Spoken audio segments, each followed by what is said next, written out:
Get out. We want our space. Her words sliced through me like a knife. My own daughter-in-law, in the house I still owned.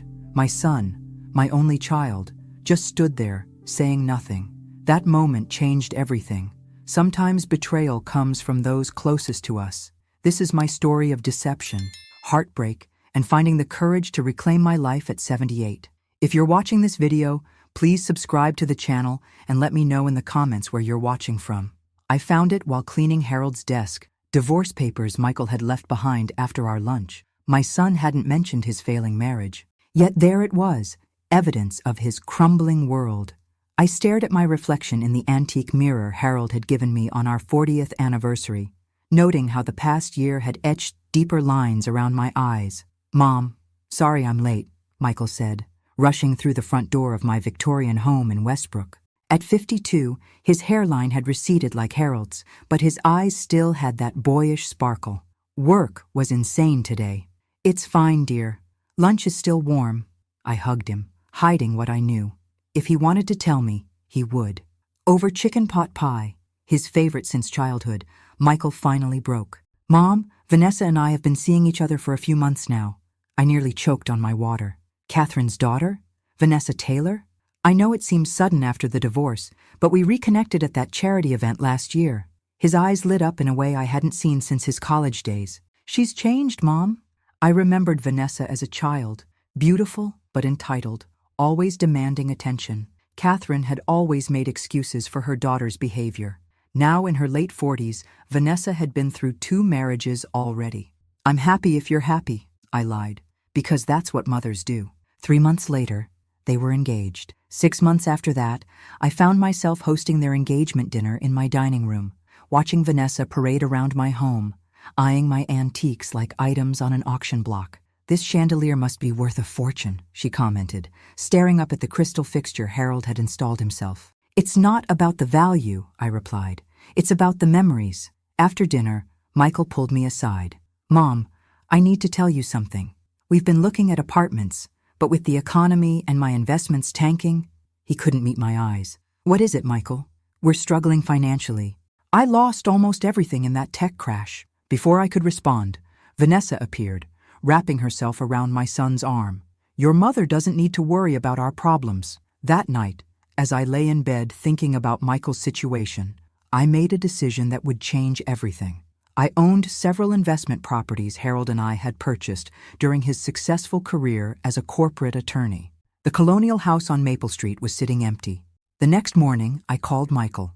"I have a solution for your housing situation," I said. "The colonial on Maple Street. You and Vanessa can live there as long as you need." His voice caught. "Mom, we couldn't." "I insist. The property is just sitting there." I paused, choosing my next words carefully. "I'll keep it in my name since it's part of my retirement plan, but it's yours to live in." When we met at the property later that day, I handed Michael the keys. Vanessa walked through the house, her perfectly manicured finger tracing the original woodwork. "It's old-fashioned," she said with a thin smile, "but we can work with it." Michael embraced me tightly. "Thank you, Mom. We won't forget this." As I drove home, a strange heaviness settled in my chest. I chalked it up to empty nest syndrome, even though my son had moved out decades ago. I had no idea that I had just handed over the keys to what would become my prison of guilt, manipulation, and betrayal. It started with unanswered phone calls. I'd leave messages for Michael, and days would pass before he'd return them. When I'd invite them for Sunday dinner, a tradition in our family for decades, there was always an excuse. Work commitments, previous engagements, Vanessa feeling under the weather. I kept a small leather-bound journal, a habit I'd developed during my years as a school principal. Tuesday, called Michael about dinner this weekend. Vanessa answered, said they were busy. Thursday, left another message. No response yet. I wasn't keeping score. I was trying to convince myself I wasn't imagining the growing distance. One Wednesday afternoon, I prepared Michael's favorite lasagna and drove to their house.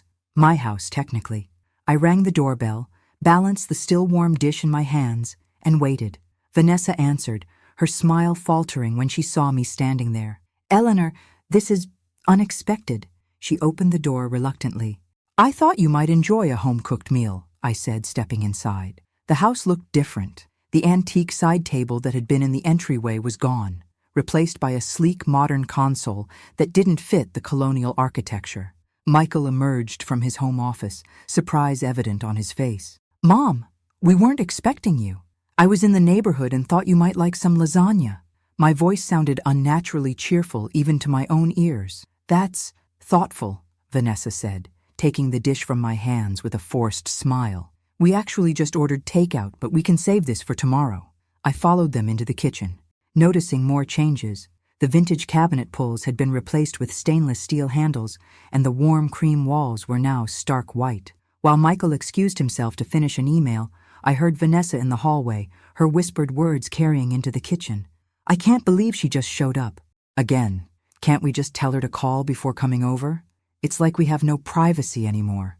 The wooden spoon I was using to stir my tea clattered against the porcelain cup. I set it down carefully, my hands suddenly unsteady. Michael's hushed response. "She's just being helpful. You know how she is. It's suffocating." "Michael, your mother needs to understand boundaries." I quietly gathered my purse and car keys. When they returned to the kitchen, I was already headed for the door. "I should get going," I said, avoiding their eyes. "Enjoy the lasagna." "Mom, you don't have to leave," Michael said, but the relief in his voice was unmistakable. On the drive home, tears blurred my vision. I'd agreed they needed their space, their privacy as newlyweds, but I never expected to be treated like an intruder in a house I owned, bringing food I had lovingly prepared. That evening, I sat alone at my dining table pushing food around my plate. The phone rang. Catherine, Vanessa's mother and my friend of 5 decades. "Eleanor, how are you? We haven't spoken in weeks." I considered telling her about what I'd overheard, but loyalty to Michael stopped me. "I'm fine, just adjusting to Michael being married again." "Vanessa seems so happy," Catherine gushed. "She says the house is absolutely perfect." I nodded, forgetting she couldn't see me. "Yes, it's a lovely home." After hanging up, I added a new entry to my journal. "Remember, they need their space. Call first next time." But the words felt like a surrender to something I couldn't quite name yet. Spring turned to summer, and with it, my relationship with Michael continued to wither like unwatered flowers. Our weekly phone calls became monthly. His visits, once reliable as clockwork, became rare events to be celebrated. When we did get together, I noticed a disturbing pattern. Vanessa dominated every conversation, often cutting me off mid-sentence. "So, I've been volunteering at the literacy center downtown," I began during one of our rare meals together. "Speaking of downtown," Vanessa interrupted, "Michael and I saw the most amazing modern art exhibition last weekend. You probably wouldn't have enjoyed it, Eleanor. Very avant-garde." Michael nodded, avoiding my eyes. The son who once asked for my opinion on everything from his college essays to his career choices now seemed unable to form independent thoughts in his wife's presence. November brought Thanksgiving, and I spent days preparing. I polished the silver that had been in Harold's family for generations, set the table with my best china, and cooked all of Michael's favorites. They arrived an hour late. Vanessa swept in wearing a designer outfit that seemed excessive for a family dinner, her eyes scanning my home critically. "This place is exactly the same," she said, running a finger along the mahogany sideboard. "Don't you ever think about updating, Eleanor? All these antiques make it feel like a museum." I forced a smile. I find comfort in familiar things. During dinner, Vanessa dominated the conversation with stories about their social circle, people I'd never met and events I hadn't been invited to. As I served pumpkin pie, Harold's recipe, Vanessa set down her fork and fixed me with a direct stare. "Frankly, Eleanor, a house this size for a person of your age, it seems dangerous and wasteful." The room fell silent. Even the grandfather clock in the hall seemed to hold its breath. "I manage just fine," I replied, my voice steady despite the knot forming in my throat. "There are some lovely retirement communities in Lexington," she continued. "Very upscale. You'd be around people your own age. I'm not ready for that yet." "Well, no one is ever ready to admit they're getting older." She laughed as if she'd said something witty. "But really, what are you going to do with all these antiques and heirlooms?" "I've always planned to pass them down to Michael," I said, looking at my son, who suddenly became very interested in his pie. Vanessa waved her hand dismissively. "We don't need to clutter our space with old things. They probably aren't worth much anyway." Michael cleared his throat, but said nothing to defend the family treasures he once admired, or the mother who had preserved them for him. After they left, I noticed my grandmother's diamond brooch was missing from the display cabinet in the living room. It had been there that morning when I dusted. I searched everywhere, telling myself I must have misplaced it, refusing to consider the alternative. That night I wrote in my journal, "Missing diamond brooch, also missing the son who would have once helped me search for it." My 79th birthday dawned bright and clear. I made coffee and checked my phone, expecting at least a message from Michael. Nothing. By noon, I'd received calls from several friends, including Patricia, my former colleague, but silence from my only child. He's probably planning something special, I told myself, remembering how Michael had always made a fuss over my birthdays. Even after Harold died, my son had maintained our family traditions, bringing cake and insisting we celebrate. By evening, still nothing. Determination overtook disappointment. I baked my own birthday cake, lemon with buttercream frosting, just as Harold used to make for me, and dressed in my favorite blue dress. I wasn't going to let Michael's forgetfulness ruin my day. I drove to their house, my house, with the cake on the passenger seat. As I turned onto Maple Street, I noticed several cars parked outside. Lights blazed from every window, and I could hear music playing. Confused, I approached the front door and rang the bell. The sound of laughter abruptly stopped. Footsteps approached, and Michael opened the door, his expression changing from festive to horrified in an instant. "Mom? What are you doing here?" I stood frozen, the cake suddenly heavy in my hands. Behind him, I could see a dining room table set for a dinner party, champagne glasses glinting under the chandelier. "It's my birthday," I said, the words sounding small and pathetic. Vanessa appeared beside him, glass in hand. "Eleanor, what a surprise!" Her voice was artificially bright. "Oh dear, is it your birthday? We had no idea." Through the doorway, I spotted Catherine among the guests, her expression a mixture of embarrassment and pity. Our eyes met briefly before she looked away. "We're celebrating Michael's promotion," Vanessa continued. "If only you'd called first, we could have included you in our plans." Michael at least had the decency to look ashamed. "Mom, I'm so sorry. With everything happening at work, I completely forgot." I handed him the cake, forcing my lips into a smile that felt like it might crack my face. "It's nothing. Enjoy your celebration. Congratulations on the promotion." "Won't you come in?" Michael asked, though his tone suggested he hoped I'd decline. No, I don't want to intrude on your party. I just thought—" My voice trailed off. What had I thought? That my son would remember the day of my birth? That I mattered enough to merit a phone call? "Another time, then," Vanessa said, already closing the door. "Happy birthday, Eleanor." I drove home carefully, tears blurring the road ahead. At a stoplight, I caught my reflection in the rearview mirror, an old woman alone on her birthday. Harold would have been devastated to see me like this, my strong, principled husband who had always taught Michael about respect and family. At home, I sat in darkness, no candles to blow out, no wishes to make. My phone dinged with a text message from Michael. "So sorry about tonight, Mom. Let's have dinner next week to celebrate your birthday. Love you." I didn't respond. Instead, I opened my journal and wrote, "Today I turned 79.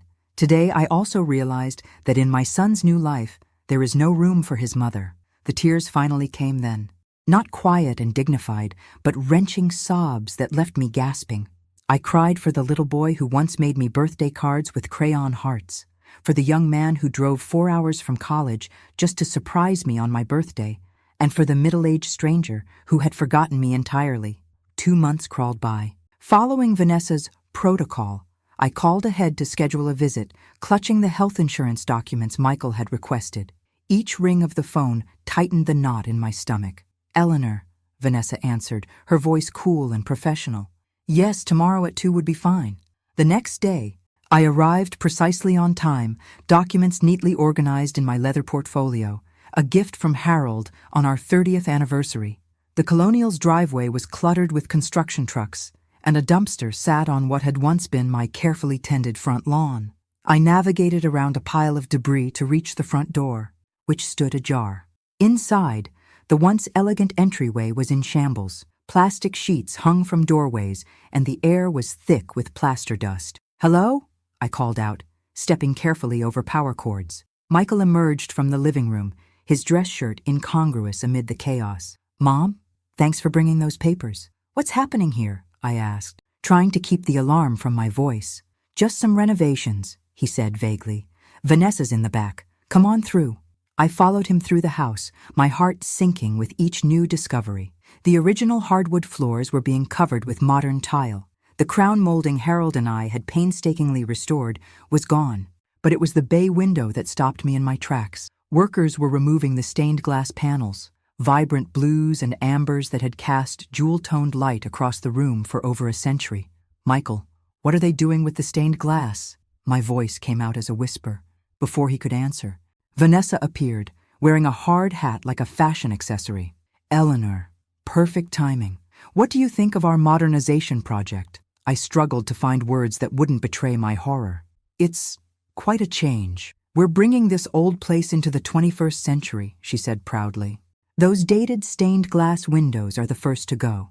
But those windows are what made Harold and I fall in love with this house, I said, watching as a worker carelessly placed one of the priceless panels against a wall. They're irreplaceable architectural elements. The house is listed in the historic register because of features like that. Vanessa's smile hardened. You said we could live here as we wanted. I said you could live here, I corrected, finding my voice. Not destroy irreparable historic features. Is there a problem? A man in a suit approached, clipboard in hand. No problem, Vanessa said quickly. My mother-in-law is just surprised by the changes. Actually, I said, straightening my shoulders, I'm wondering if you've obtained the proper permits for altering a historically protected property. The contractor looked confused. Mrs. Wilson, I was told you approved all these changes. I did no such thing, I replied, turning to Michael, who suddenly seemed intensely interested in his shoes. Vanessa's face flushed red. You gave us this house. I allowed you to live in this house, I clarified. The deed remains in my name, which means legally you need my approval for structural changes. That's it, Vanessa exploded, her carefully cultivated poise vanishing. We always knew there were strings attached. This is exactly why we never invite you over. Get out. We want our space. The contractor backed away, clearly uncomfortable. Michael finally looked up, not at Vanessa, but at me. I think it's better if you go, Mom, he said quietly. We'll talk later. I handed him the insurance documents and walked out, my legs trembling with each step. In my car, I realized my hands were shaking, not from fear or sadness, but from rage, pure, cleansing anger. As I gripped the steering wheel, a clarity I hadn't felt in months washed over me. This wasn't about a house or stained glass windows. This was about respect, about boundaries that had been trampled for too long. I started the engine, my decision already made. The time for turning the other cheek was over. Eleanor, you need to check your financial statements, Patricia said, passing me a cup of tea. We sat in her sunlit kitchen, the one place I felt safe enough to break down completely. After leaving Michael and Vanessa's, I'd driven straight to Patricia's. My friend of 40 years, former colleague and retired attorney, listened without interruption as I recounted everything. The growing distance, the birthday debacle, and finally, the confrontation over the house renovations. This isn't just about them being rude, Patricia continued, her lawyer's mind already calculating angles I hadn't considered. Something doesn't add up. The renovation costs for what you described would be astronomical. Where is that money coming from if Michael claimed financial difficulties? The question hung in the air between us, unthinkable, yet demanding consideration. The next morning, I called Mr. Reynolds, my accountant since Harold's death. His response to my request for a meeting was immediate and concerning. I've been trying to reach you for months, Mrs. Wilson. 2 hours later, I sat across from him in his office as he spread papers across his desk. We've received several alerts about unusual activity, he explained, pointing to highlighted transactions. I sent multiple notices to your home address. When you didn't respond, I assumed they were errors, and you'd confirmed that directly with the banks. My stomach clenched. I never received any notices. He nodded grimly. That's what I was afraid of. What followed was a methodical uncovering of horror. Credit cards I'd never applied for opened in my name. Small withdrawals, $200 here, $500 there, from various accounts over 18 months, totaling more than $65,000. The pattern is telling, Mr. Reynolds said, showing me a calendar where he'd mapped the transactions. Most withdrawals occur within 24 hours of when your son and his wife visit you. I felt the blood drain from my face. That's impossible. There's more, he said reluctantly. I took the liberty of consulting with a private investigator I trust. He slid another folder toward me. He found these among your personal papers when he checked your home office yesterday. Inside were partially completed property transfer documents with what appeared to be my signature at the bottom. I never signed these, I whispered, staring at the careful forgery. The investigator believed you'd want to know immediately. Mr. Reynolds' voice was gentle but firm. Do you recall your son asking you to sign anything recently? A memory surfaced. Michael at my kitchen table 3 weeks earlier, a stack of papers between us. These are just insurance forms, Mom. Sign where I've marked while I take this call. I'd signed without reading, distracted by an urgent call from Catherine about her husband's health. What do I do? My voice sounded strange to my own ears. First, we secure your assets, Mr. Reynolds said decisively. Then we document everything. You'll need to decide if you want to pursue criminal charges. Criminal charges. Against my only child. The words seemed to belong to someone else's nightmare. As Mr. Reynolds outlined security measures, a thought surfaced through my shock. Harold would be heartbroken, but not surprised. He'd always worried about Michael's lack of financial discipline, his tendency to be influenced by stronger personalities. One more thing, Mr. Reynolds added, closing the folders. The investigator noticed your mail appears to have been tampered with. I suggest we redirect all your financial communications to a P.O. box immediately. On the drive home, I passed the Colonial on Maple Street. My property, my investment, my mistake. The construction trucks were still there, dismantling history piece by piece, just as Michael and Vanessa had been dismantling me. That night, I didn't write in my journal. Instead, I opened my safe and removed Harold's pocket watch, the one possession he'd asked me to keep close. Inside the case was his favorite quote, inscribed in his careful handwriting, "Courage is not the absence of fear, but the triumph over it." For the first time in months, I slept without tears. The market is surprisingly strong right now, Richard, my real estate broker, explained as we sat in his office. Properties in historical districts are particularly desirable. 3 days had passed since my meeting with Mr. Reynolds. 3 days of careful planning, of quiet rage, of rediscovering my backbone, the one I'd worn proudly during 30 years as a school principal, but had somehow misplaced in widowhood. I want a discreet sale, I explained. Private listings only, serious buyers. Richard nodded, making notes. And the current occupants? My lawyer will handle the notification requirements. Mr. Goldstein had been clear. As the legal owner with no formal rental agreement in place, I needed to notify the occupants of my intent to sell, but I wasn't obligated to offer them first refusal or detailed timelines. May I ask what prompted this decision? Richard's eyes were kind behind his glasses. We'd known each other since he sold Harold and me our Victorian home decades ago. Let's just say I'm simplifying my investment portfolio, I replied, the half-truth bitter on my tongue. That afternoon, I made 2 more appointments. One with the bank to secure new accounts that only I could access, and another with an art teacher. If I was rebuilding my life at 79, I might as well explore the watercolor painting I'd always wanted to try. The formal notification letter to Michael and Vanessa went out the next day, certified mail with signature required, exactly as Mr. Goldstein had advised. The language was straightforward. This letter serves as official notification that the property at 247 Maple Street may be listed for sale. Further information will be provided as it becomes available. I imagined Vanessa's face when she opened that envelope. The thought brought me no joy, only a grim satisfaction that I was finally taking action.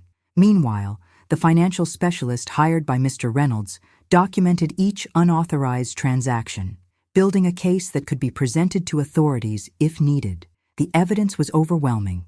My identity had been used to open 3 credit cards. My accounts had been systematically drained in small increments. My mail had been intercepted to hide the evidence. All roads led to Michael and Vanessa. That Friday, I attended my first watercolor class at the community center. Surrounded by fellow seniors, I dipped a brush into azure blue and made my first tentative stroke across the paper. The color bloomed and spread, unpredictable and beautiful. "That's it," encouraged the instructor, a gentle woman with silver hair. "Don't try to control it completely. Water has its own ideas." I thought about how I'd tried to control everything after Harold died. My grief, my loneliness, my fear of being a burden to Michael. How that control had become a kind of surrender to Vanessa's manipulations. Michael's distance, no more. That evening, Patricia called. "How are you holding up?" "I'm painting," I said, surprising both of us with a small laugh. "Terribly, but I'm painting." "Eleanor Wilson, artist. I like it." Her tone shifted. "Any response to the letter?" "Not yet." "Brace yourself," she warned. "People like Vanessa don't give up easily." Patricia was right. The next morning, my phone rang. Catherine's number. "Eleanor?" Her voice was strained. "Vanessa just called me, very upset. She said you're selling their house without warning?" "That can't be right." "It's my house, Catherine," I replied calmly. "And they received formal notification yesterday." "But they've made it their home. They've invested so much in renovations." "Unauthorized renovations to a property they don't own." Silence stretched between us, decades of friendship suddenly thin as tissue paper. "Eleanor, are you sure you're thinking clearly?" Catherine finally asked. "Vanessa says you've been confused lately, forgetting conversations." Ice formed around my heart. So that was their strategy. Paint the widow as senile, incompetent to manage her affairs. "I've never been more clear-headed," I replied. "Perhaps you should ask your daughter about the credit cards opened in my name, or the $65,000 missing from my accounts." This time, the silence had a different quality. "I need to go," Catherine said finally. I'll call you later." I hung up and stared at my half-finished watercolor, blue bleeding into purple, creating something entirely new at the edges. The first post appeared on a family support forum. "Worried about elderly mother-in-law being manipulated by unscrupulous advisors. How can we protect her assets from people taking advantage of her confusion?" Catherine forwarded it to me with a simple message. "Is this what I think it is?" It was Vanessa's opening salvo, carefully worded to avoid defamation, yet specific enough that anyone who knew us would recognize the situation from her distorted perspective. More posts followed on various platforms. In Vanessa's narrative, I was a confused elderly woman being coerced by financial vultures into selling property out from under my loving family. Michael was portrayed as the devoted son trying to protect his vulnerable mother while respecting her independence. The comments were predictably sympathetic to Vanessa's version. "You might need to consider guardianship proceedings and document her confusion for the courts." I showed the posts to Mr. Goldstein, who merely raised an eyebrow. "Predictable and inadvisable," he commented. "She's creating a digital paper trail of her intentions." On Thursday evening, my doorbell rang unexpectedly. Catherine stood on my porch, looking uncomfortable. "May I come in? I think we need to talk." I led her to the living room, where we'd shared countless cups of tea over 5 decades of friendship. Today, I offered nothing. "Vanessa and Michael had a meeting with Dr. Sutton yesterday," she began, without preamble. "The geriatric specialist?" She nodded, unable to meet my eyes. "They're exploring options for evaluating your capacity to manage your financial affairs." Though I'd suspected as much from the online posts, hearing it confirmed sent a chill through me. "I see," I said, surprised by how steady my voice remained. "And what do you think about that, Catherine?" She looked up then, her expression troubled. "I don't know what to think anymore. Vanessa says you've been acting erratically, forgetting conversations, making accusations, but you seem perfectly fine to me right now." "Perhaps because I am fine," I replied. "Perhaps because the only thing that's changed is that I've stopped allowing them to take advantage of me." I offered Catherine the folder Mr. Reynolds had prepared, a timeline of the financial fraud with supporting documentation. She hesitated before taking it. "I can't believe Vanessa would do something like this," she whispered, though her tone lacked conviction. Neither could I, at first. I watched her flip through bank statements, credit reports, the forged property transfer documents. But the evidence is quite clear. Catherine's hands trembled slightly as she closed the folder. "There must be some explanation." "I'm sure Michael and Vanessa will have several," I said. "The question is whether you'll believe them or your own eyes." After she left, I stood at the window watching her drive away. Our friendship hung in the balance now. Catherine had always made excuses for Vanessa's behavior, from childhood tantrums to adult manipulations. Would evidence finally open her eyes? The next day, Richard called with news that a potential buyer wanted to view the property. "They're only in town for the weekend. Is there any way to arrange a showing?"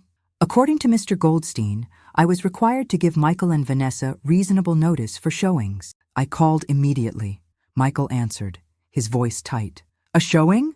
Mom, we're in the middle of renovations. The renovations you didn't have permission to undertake, I reminded him. The buyers are only available tomorrow at 11. This is ridiculous. We can't just leave on your schedule. Vanessa has a brunch planned. The notification will be delivered formally this afternoon, I said, keeping my voice even. I do hope you'll make the property presentable. That night, I received a text from Catherine. We need to talk again. Tomorrow after your house showing? So she'd heard about it already. The lines of communication between mother and daughter remained open, despite what she'd seen in my documentation. I replied with a simple yes, and tried to quiet the voice in my head that whispered I was about to lose my oldest friend, along with my only child. They've offered 15% above asking, Richard said, his voice crackling through my phone's speaker. With one condition, occupancy within 60 days. 2 months had passed since the first showing. 3 serious buyers had toured the property, each time with Michael and Vanessa making the experience as uncomfortable as possible, pointing out structural problems that didn't exist, mentioning neighborhood crime that never happened, leaving personal items strewn about to create an impression of permanent occupancy. Despite their efforts, the Colonial's elegant bones and historic pedigree had attracted a retired couple from Chicago, art collectors who saw past the half-finished modern renovations to the home's true potential. It's an excellent offer in this market, Richard continued. Shall I accept? I glanced at the calendar on my kitchen wall. 60 days would mean Michael and Vanessa would need to vacate by mid-August. Summer heat, moving trucks, the indignity of being forced out. I imagined Vanessa's fury, Michael's resentment. Accept it, I said decisively. Have Mr. Goldstein prepare the formal notice for the current occupants. As I hung up, my house phone rang. The specialist investigators had installed with a new, unlisted number. Mrs. Wilson? This is Rose Martinez. I used to work as your husband's assistant at the firm. The name triggered an immediate memory. A competent young woman who had organized Harold's chaotic office with military precision. Of course, Rose. How are you? I'm fine, but I'm calling about you. I saw some concerning posts online that seemed to reference your situation. Her voice dropped. I recognized your daughter-in-law's name. Vanessa Taylor, right? Yes, I confirmed, curious where this was leading. Mrs. Wilson, I don't know if you remember, but before I worked for Mr. Wilson, I was at Brighton Bank. I recognized Ms. Taylor because, well, there was an incident. My hands tightened around the phone as Rose explained. Years ago, while working at the bank, Vanessa had been investigated for financial misconduct involving an elderly client. The case had been dropped due to insufficient evidence, but Rose remembered it clearly because Harold had been involved, offering pro bono legal counsel to the alleged victim. After I came to work for your husband, I realized he kept a file on Miss Taylor. He never mentioned why, but he updated it periodically. A file? I echoed, mind racing. Do you know what happened to it after he died? That's why I'm calling. When I saw those posts, I checked my personal records. I kept copies of certain sensitive files when the firm closed after Mr. Wilson's death. Standard procedure for legal assistance. I have the Taylor file. Within hours, a courier delivered a sealed envelope to my door. Inside was Harold's distinctive handwriting on manila folders, organized with his typical thoroughness. Taylor V. Potential financial elder abuse, monitor.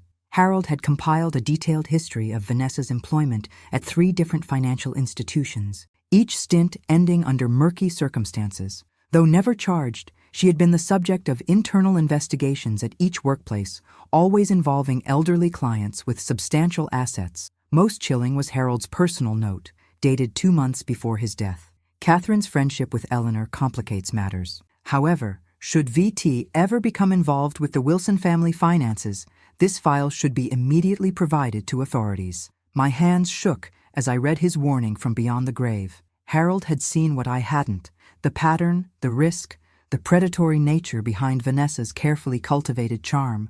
He'd tried to protect me even after he was gone. I immediately called Mr. Goldstein to incorporate this new information into our strategy. His response was measured but optimistic.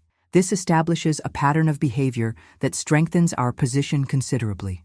That evening, as I worked on my latest watercolor, a sunset over the ocean that my instructor had praised, my phone lit up with a text from Catherine. Need to talk. It's important. Can I come over tomorrow? There's something you should know. I stared at those words for a long time, wondering what Catherine had discovered, what she now believed, whether our 50-year friendship could survive the truth about her daughter. "Come at 2, I finally replied, setting down my brush and watching as the sun in my painting bled into the water, creating a horizon both beautiful and uncertain. I arranged 4 folders on the coffee table, each labeled in my neat principal's handwriting: financial fraud, property documentation, Harold's file, and sale contract. They formed a squared testimony to betrayal and resolution. The story of the past 2 years laid bare in documented evidence. The doorbell rang precisely at 3. I opened it to find not only Catherine, as expected, but Michael and Vanessa as well. "They were at my house when you texted," Catherine explained, looking uncomfortable.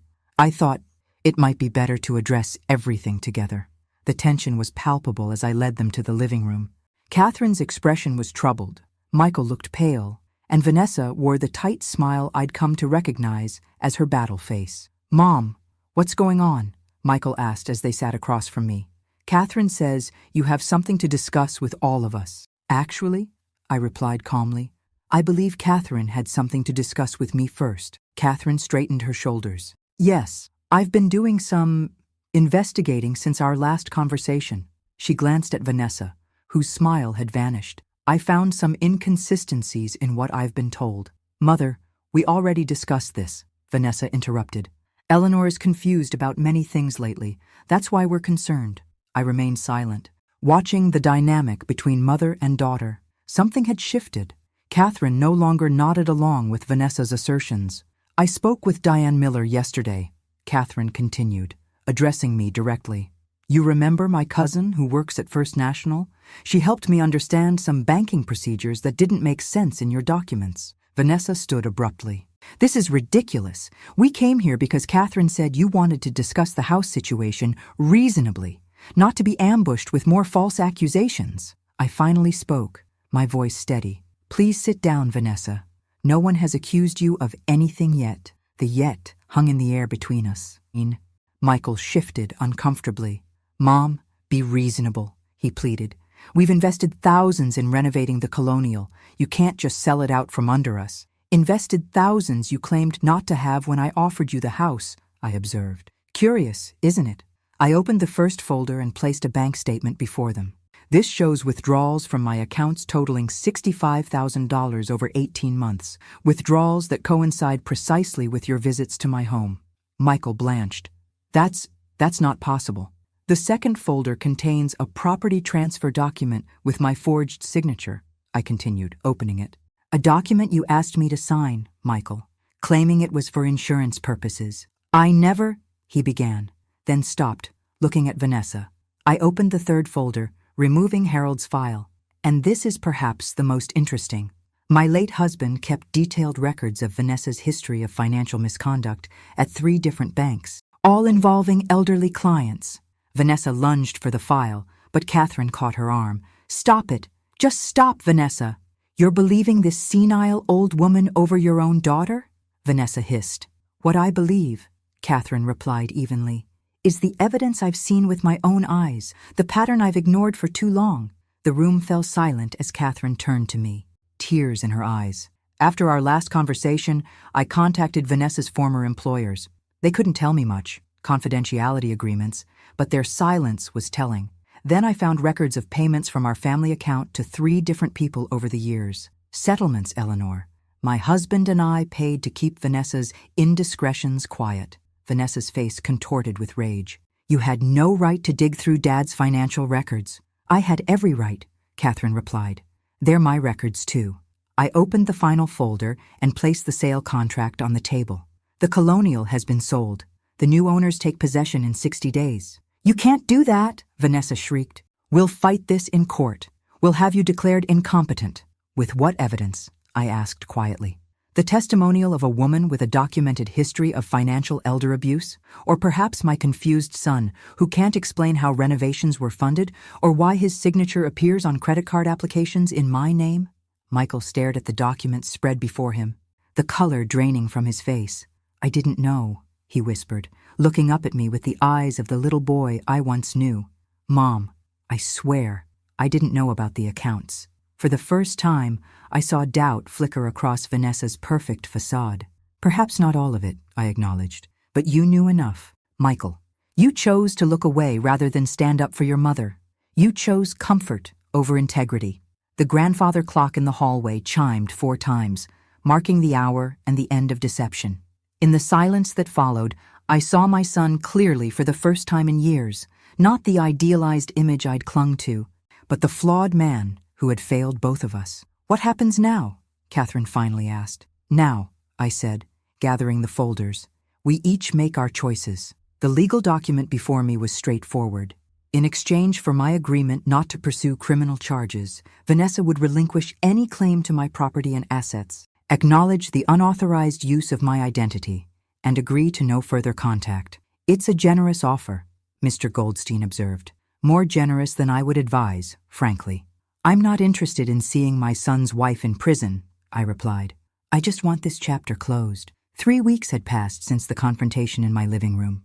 3 weeks of careful negotiations through attorneys, of long conversations with Catherine as we rebuilt our friendship on honesty rather than loyalty, of silence from Michael.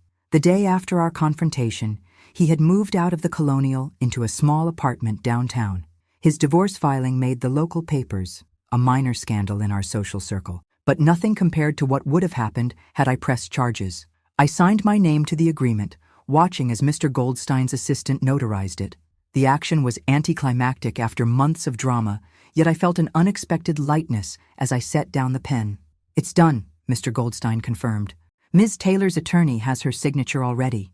This resolves all outstanding issues between you, except, of course, the most significant one, my relationship with my son. That evening, Catherine came for dinner, our first attempt at normalcy after the upheaval. Vanessa's moving to Arizona next week, she said, helping me clear the dishes afterward. My sister is letting her stay while she figures things out. How are you handling it? I asked, genuinely concerned for my friend. Catherine sighed, leaning against the counter. Some days are harder than others. I keep asking myself how I missed the signs, how I enabled her behavior for so long. We see what we want to see in our children, I replied, thinking of Michael. Have you heard from him? I shook my head. Not since he moved out. He will, Catherine assured me, when he's ready to face what happened. The next morning, I attended a meeting of the financial literacy group Patricia had encouraged me to join.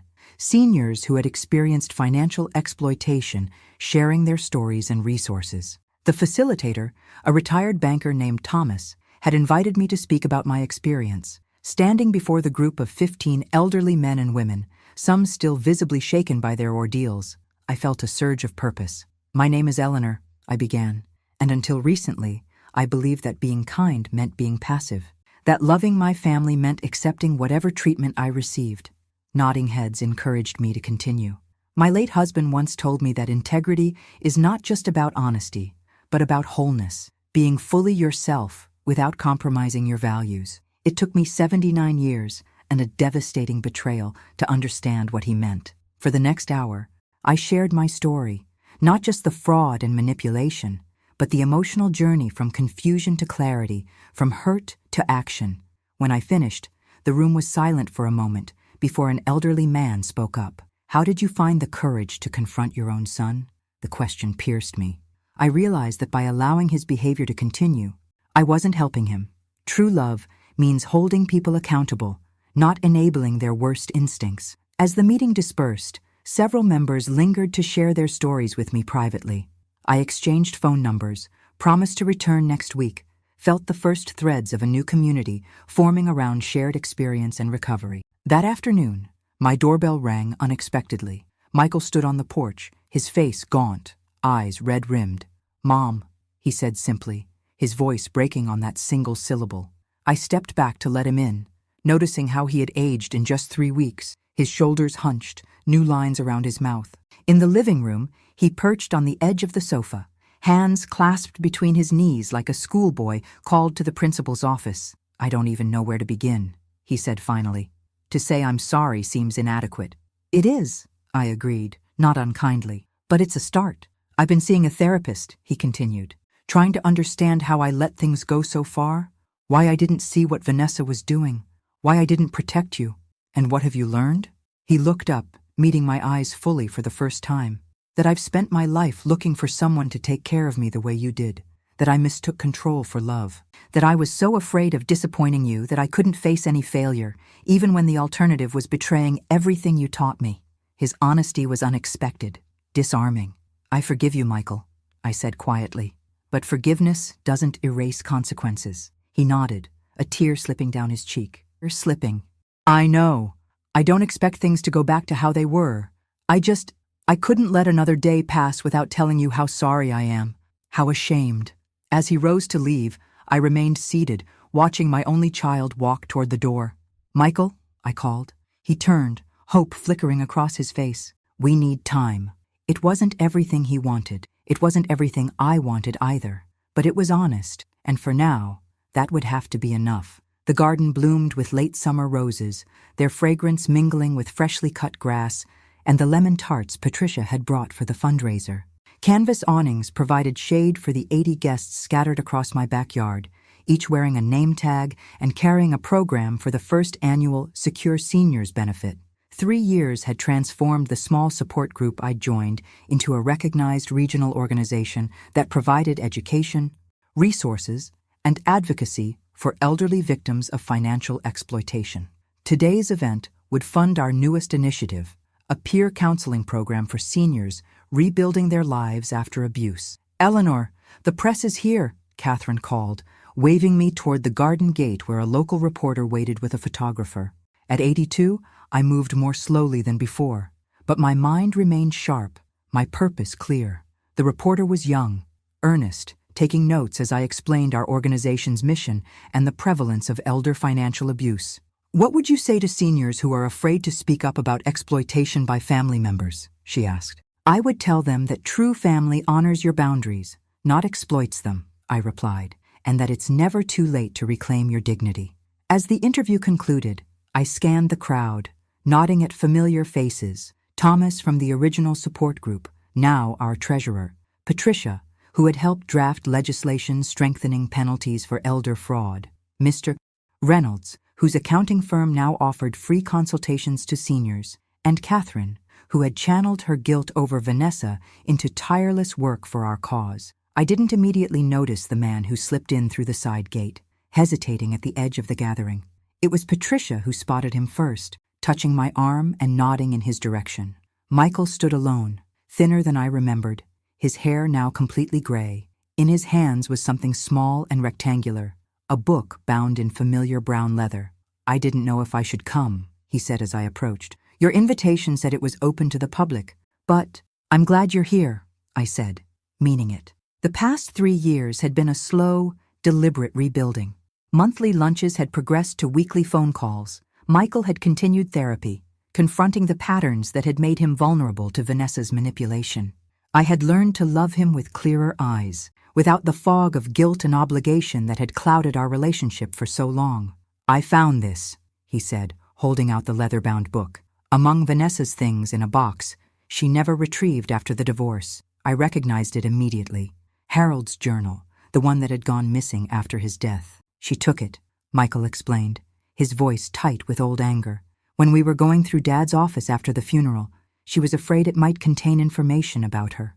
My fingers trembled slightly as I accepted the journal, feeling Harold's presence in the worn leather cover, the precise gold initials embossed in the corner.